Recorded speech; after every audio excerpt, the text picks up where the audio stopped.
Freedom Trail. This comes to you from the highest point in Boston, back in 1630 when the Puritans settled here, and as of today. However, this Beacon Hill was 65 feet tall, almost to the top of the dome there, in the original days before it was leveled for landfill. Now, the unique part about this particular building, it is the new State House, but it was built in 1797. The old State House still exists and is on the Freedom Trail at a lower level. The gentleman that built this State House had the contract was Amos Lincoln. Amos Lincoln had a very famous father-in-law that taught him how to use artillery during the Revolutionary War. And Amos Lincoln spent 7 years fighting with George Washington all the way down to Yorktown. So Amos was a great carpenter, and he got this particular contract to build the brick section you see here and the dome at the top. But the dome was originally made of wood. That was unfortunate, because when the new State House was occupied, it leaked terrible and very little legislation took place. So Amos was about to be sent to debtor's prison. He turned to his father-in-law, who taught him how to shoot cannons, and said, "Dad, I'm in trouble. What do I do?"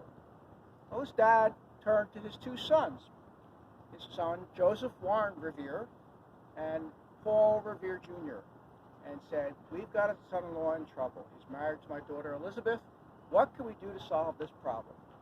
Well, Joseph Warren Revere said, "Dad, you remember you sent me to England to learn how to make copper into thin sheets so that we could copper bottom the 7 frigates authorized by Thomas Jefferson for the U.S. Navy?